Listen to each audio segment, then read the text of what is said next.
আজকের রেসিপি আম দিয়ে বড়ার টক। ওয়েলকাম টু মামুনির রান্নাঘর। বড়া বানানোর জন্য নিয়ে নিয়েছি ছোলার ডাল আর মটর ডাল। এই দুটো বেশ কয়েকবার জল পাল্টে ধুয়ে 6-7 ঘন্টার জন্য ভিজিয়ে রেখে দেব।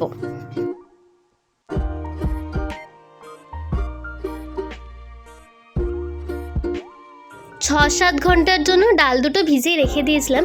মিক্সির বাটিতে সামান্য পরিমাণে জল দিয়ে এবার ডালটাকে বেটে নিচ্ছি। ডালের পেস্টটা খুবই মিহি হবে।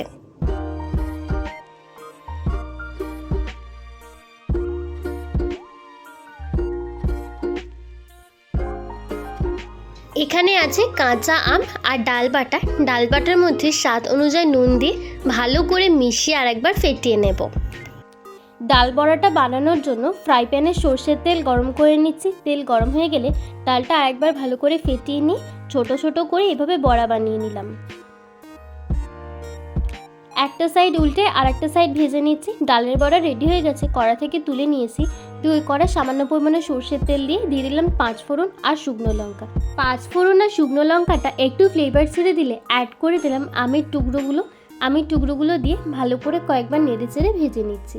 এবার আমের টুকরোগুলো সেদ্ধ হওয়ার জন্য চাপা দিয়ে দিলাম মিডিয়াম আঁচে। মাঝখানে একবার চাপাটা খুলে দিয়ে দিচ্ছি হলুদ গুঁড়ো আর স্বাদ মতো নুন আর হলুদ গুঁড়ো দিয়ে ভালো করে নেড়ে চেড়ে দিয়ে দেবো পরিমাণ মতো জল আমটাকে সেদ্ধ করার জন্য।